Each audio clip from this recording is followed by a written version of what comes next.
Alors, je m'appelle Philippe Servetti, je dirige la Fondation Sophia Antipolis depuis mars 2023. J'étais auparavant directeur général de l'agence de promotion économique des Alpes-Maritimes qui s'appelait Type Côte d'Azur. Voilà, j'ai 59 ans, 2 enfants et je suis anti-bois.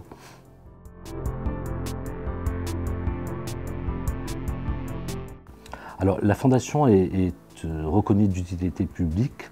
Dans ce sens, elle conduit des missions stratégiques et opérationnelles en France et à l'étranger en faveur du développement et du rayonnement de la technopole de Sophia Antipolis sur les plans économiques, scientifiques et sociétal. En fait, la Fondation de Sophia Antipolis a 4 principales missions. La première mission est une mission de rayonnement de Sophia Antipolis, donc, qui concerne la défense de sa marque, le modèle Sophia Antipolis. Son deuxième sujet concerne les relations internationales du parc de Sophia Antipolis. La Fondation Sophia Antipolis est en quelque sorte le ministère des Affaires étrangères de Sophia Antipolis. La troisième mission concerne l'accompagnement des sociétés françaises et étrangères qui souhaitent s'installer sur la technopole de Sophia Antipolis.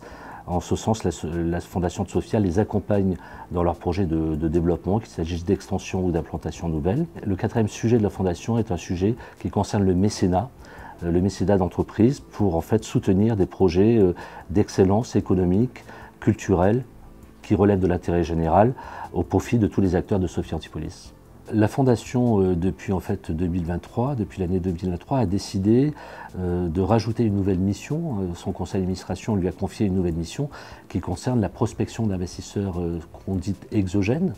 Et donc désormais, la Fondation Sophia Antipolis est en lien direct avec les sociétés qui sont à la recherche de nouveaux sites d'implantation pour les accompagner dans leur effort de déploiement sur le marché européen à partir de la base de Sophia Antipolis. Donc nous menons cette activité pour le compte de Sophia Antipolis d'accompagnement de ce qu'on appelle les investissements directs étrangers en lien avec des acteurs nationaux comme Business France. Nous avons une étroite collaboration avec tous les opérateurs privés dans le domaine de la promotion immobilière, en fait dans toute la chaîne de l'immobilier, qu'il s'agisse de la commercialisation jusqu'à l'investissement. Et en fait, nous travaillons depuis le début avec Alimo, en essayant de remplir leur immeuble de bureaux qu'ils ont pu déployer sur Sophia, comme Aqueduc, Ecopolis ou encore Garden Space pour le dernier, ou d'ailleurs une très belle société que nous avons accompagnée, AKT, a décidé de s'installer.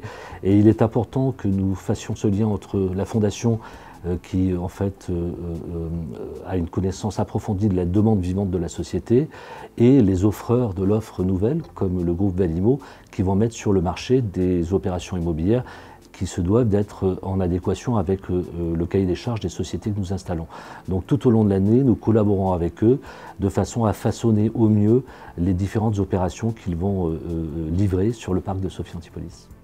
Le critère environnemental devient un critère majeur et donc tous les bâtiments dernière génération qui respectent, on va dire, l'environnement sont désormais, on va dire, des éléments positifs de plus dans la sélection, on va dire, opérée par ces sociétés.